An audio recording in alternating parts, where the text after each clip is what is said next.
Oke, seperti biasa kita akan jawab pertanyaan-pertanyaan dari kalian yang masuk ke medsos gua. Kali ini dari B by Haki _ Bib, apakah Allah akan mengabulkan doaku yang satu ini? Oke, seperti biasanya gue akan kasih jawaban yang umum agar jawaban ini tidak bersifat khusus bagi penanya aja, tapi buat semua yang nonton.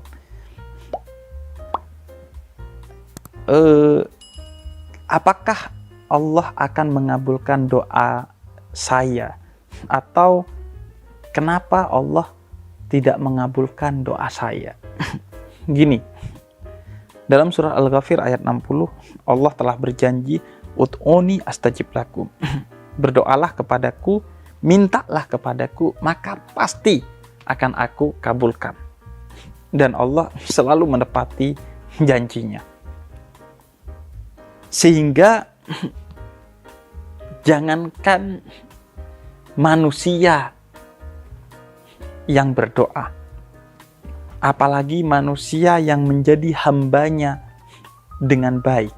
Bahkan iblis pun ketika berdoa dan doanya itu nggak aneh-aneh, maka Allah kabulkan doa itu. Seperti yang diceritakan dalam suratul A'raf ayat ke-14 dan 15.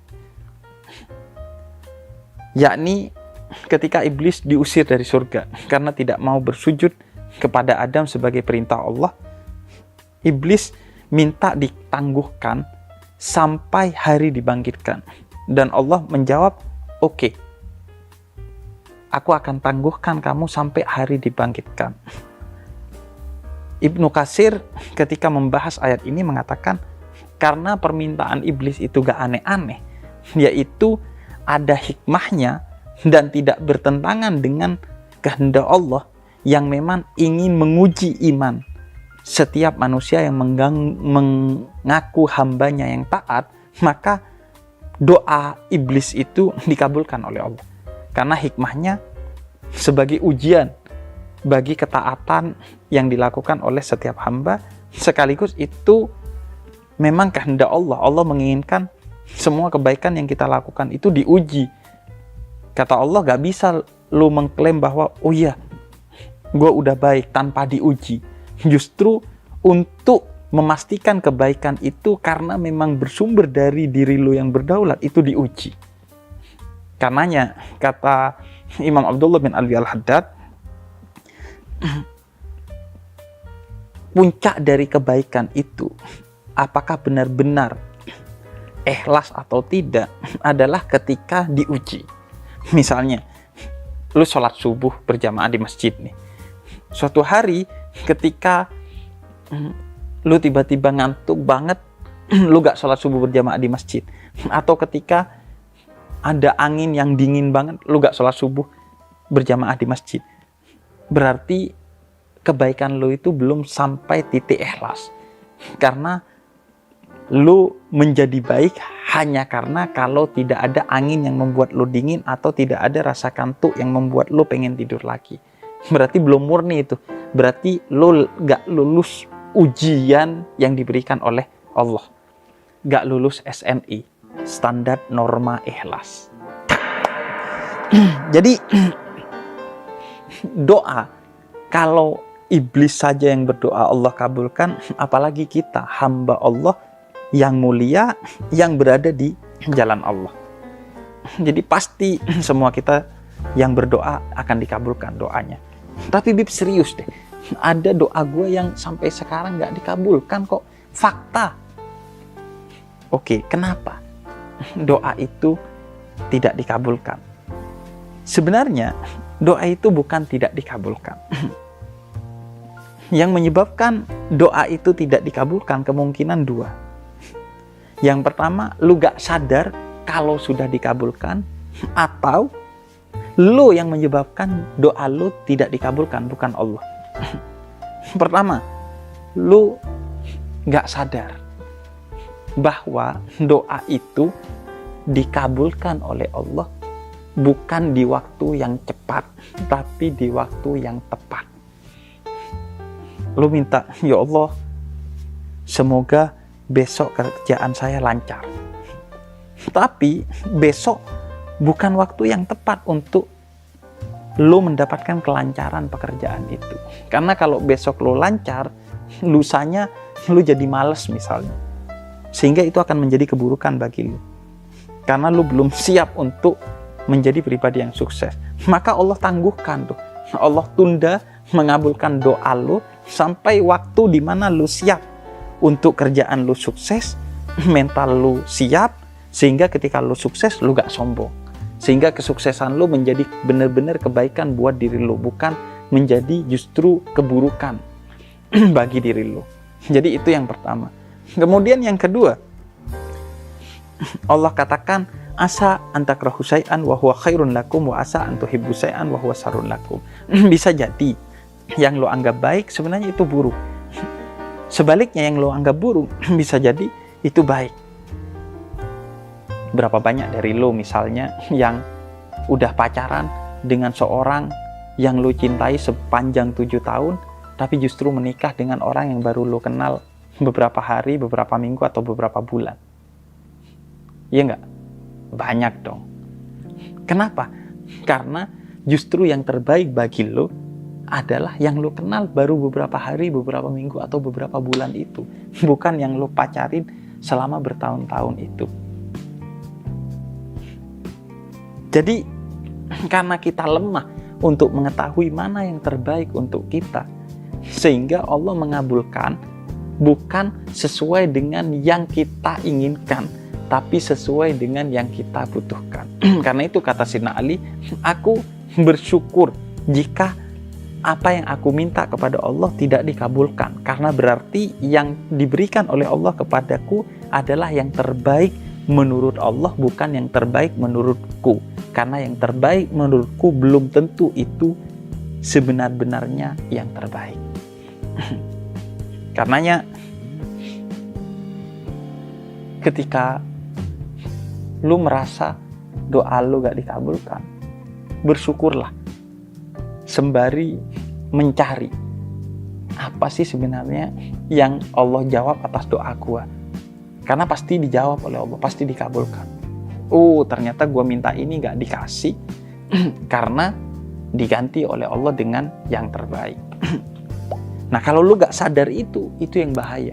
Karena lu bukan cuman gak bersyukur, tapi justru kufur kepada Allah, menganggap doa lu gak diterima oleh Allah. Nah, selanjutnya bisa jadi itu doa tidak terkabulkan karena kelakuan kita sendiri. Misalnya, pertama, karena kita berdoanya tidak dengan tulus. Misalnya, ada orang yang berdoa minta mimpi Rasulullah, tapi sebenarnya tidak bersumber dari hati yang tulus, sehingga dia gak bermimpi Rasulullah. Dan kemudian dia datang kepada seorang sufi, seorang spiritualis muslim. Saya ini sudah berdoa minta mimpi Rasul, dan saya tidak pernah mimpi Rasul. Kenapa? Kemudian kata sufi ini, ya karena kamu tidak berdoa dari hati yang tulus bahwa kamu benar-benar cinta Rasul. Enggak kok, kata dia. Yaudah kalau gitu gini aja deh. Kalau lu gak percaya, besok seharian lu makan ikan dan jangan minum air. Malamnya lu pasti mimpi tuh. Mimpi Rasul, kata dia. Ya coba aja deh. Ya udah, dia makan ikan seharian seret tuh, tapi gak minum. Akhirnya dia tidur. Malam-malamnya dia mimpi minum air sebanyak-banyaknya. Pagi-pagi dia datang ke rumah sufi itu. Woi, lu gimana sih? Gua minta mimpi Rasul kok malah mimpi minum air. Kata dia sambil tersenyum. Memang begitulah orang. Dia akan bermimpi tentang sesuatu yang betul-betul dia inginkan dari lubuk hati yang terdalamnya. Ketika lu tidur, lu pengen air karena lu seret abis makan ikan seharian dan gak minum. Akhirnya ya lu mimpi minum air. Jadi kenapa lu gak mimpi Rasulullah? Karena lu hanya minta mimpi Rasulullah, tapi tidak sebenar-benarnya hati lu pengen mimpi Rasulullah. Sehingga permintaan atau doa lo itu bullshit, gak tulus, hanya ucapan di lidah, bukan suara hati. Jadi bisa jadi doa kita tidak terkabulkan karena sebenarnya kita cuma berdoa basa-basi.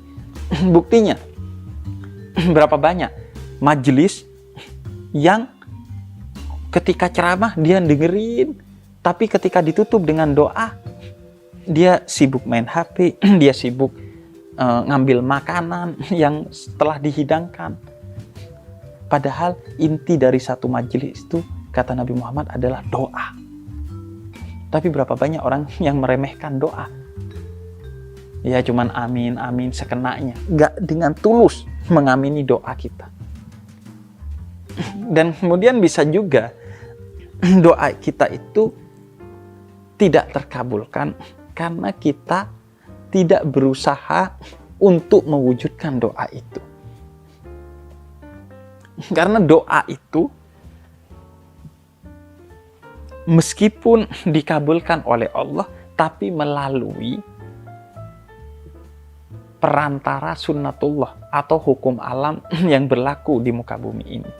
Misalnya, lo minta sukses. Bukan berarti kemudian Allah ngelempar mobil, ngelempar rumah, ngelempar duit dari langit.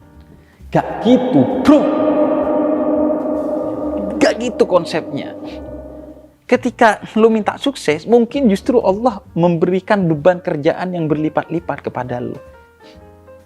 Untuk membuat linier antara doa lu dengan hukum alam yang ditopang dengan usaha lu.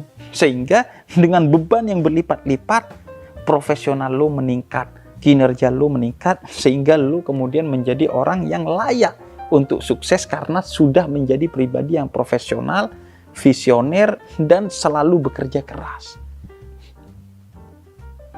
Jadi doa itu butuh usaha. Karena itu kalau lu hanya berdoa tapi gak berusaha, ya gak akan kejadian. Sehingga antara doa dan usaha itu harus linear. Tapi kalau doa lu ke kanan, usaha lu ke kiri, ya sampai mati juga nggak akan terjadi. Karena hukum alam itu bagian juga dari sunnatullah, ketetapan yang telah Allah tetapkan di muka bumi ini. Jadi yang menyebabkan doa lu gak terkabul adalah karena lu gak pernah mengusahakan doa itu. Allah telah mengabulkannya, tapi karena lu tidak mengupayakannya, akhirnya hal itu tidak terjadi. Sebagaimana misalnya Allah telah ngasih akal kepada lu agar lu bisa baik, tapi lu malah mabuk-mabukan sehingga hilang akal lu. Besoknya badan lu sakit-sakit, duit lu habis, kerjaan lu berantakan. Kemudian lu bilang, ya kok malah jadi gini? Katanya Allah ngasih akal kepada kita. Iya, Allah ngasih akal, tapi karena usaha lu justru membuat lu menjadi pribadi yang gak berakal, maka yang berjalan adalah ketentuan atas apa yang telah lu usahakan. Sedangkan potensi yang telah Allah berikan melalui akal, atau potensi berupa doa yang telah Allah berikan berupa pengabulannya kepada lu, itu akan hilang begitu saja karena lu habisi dengan usaha lu yang bertentangan dengan doa lu. Bukan berarti doanya tidak dikabulkan, tapi doanya itu dihempaskan oleh usaha yang mengkhianati doa tersebut. Jadi coba ketika lu merasa doa lu gak dikabulkan, lakukan introspeksi. Karena masalahnya pasti di diri lu sendiri.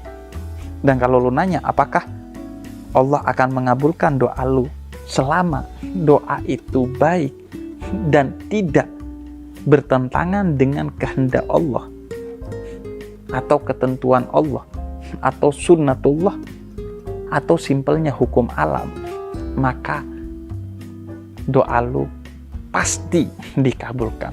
Karena doa iblis saja dikabulkan kalau di dalamnya ada kebaikan, ada hikmah, dan tidak bertentangan dengan hukum Allah, apalagi doa kita. kecuali lu minta sesuatu yang aneh-aneh. Ya Allah, gue pengen dia tuh orang yang baik, hidupnya belangsak dan matinya masuk neraka. Ya gak bakal dikabulkan karena di dalamnya tidak ada hikmah, tidak ada kebijaksanaan, dan bertentangan dengan ketentuan Allah bahwa orang baik hidupnya akan muncul dan matinya akan surga. Karena lu melawan kehendak Allah, maka doa lu ya gak akan dikabulkan. Doa siapapun juga gak akan dikabulkan kalau bertentangan dengan kehendak Allah dan gak ada hikmahnya. Tapi doa iblis sekalipun akan dikabulkan kalau sesuai dengan kehendak Allah dan ada hikmahnya. Jadi gitulah kira-kira.